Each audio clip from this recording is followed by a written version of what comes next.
What's up, family? This is your boy Ivan Hall, the Credit King. Did you know that having a diversity of credit types plays a big part in your scoring? Credit mix is one of several factors that affect your credit score.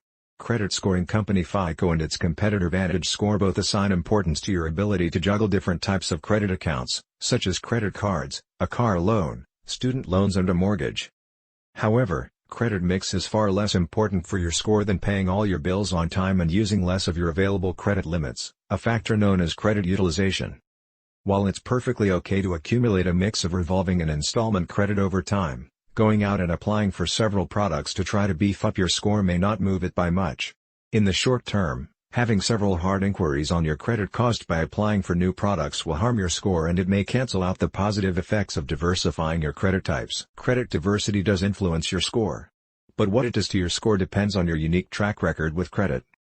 For example, you and a friend could have the same types of credit accounts, say 2 credit cards and a student loan each, for the same number of years. But if you always make your minimum payments on time while your friend is often late, your scores will differ a lot. You won't be surprised to learn your friend's score is probably much lower than yours. Credit diversity does influence your score. But what it does to your score depends on your unique track record with credit. If both of you are approved for an auto loan and added to your credit mix, the effect on your scores will be different.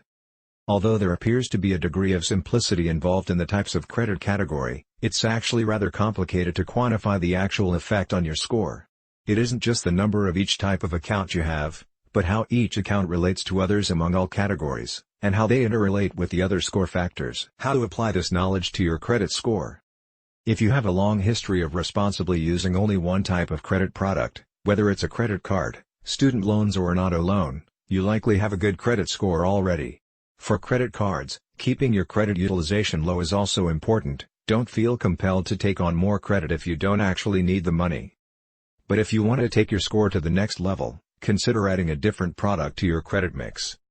Don't feel compelled to take on more credit if you don't actually need the money. If you've only had credit cards, try getting a credit builder loan, available at credit unions. The money you borrow is put into a separate bank account and you pay the lender every month. When the loan term is over, you can access the money. This has a triple benefit. It adds an installment loan to your credit mix, helps you build your credit history, and also helps you set aside money for a financial need. If you have only student loans or an auto loan, choose a starter credit card that you are likely to qualify for, or begin with a secured credit card, which is easy to get. Try your best to diversify the type of credit that you have and go get that money.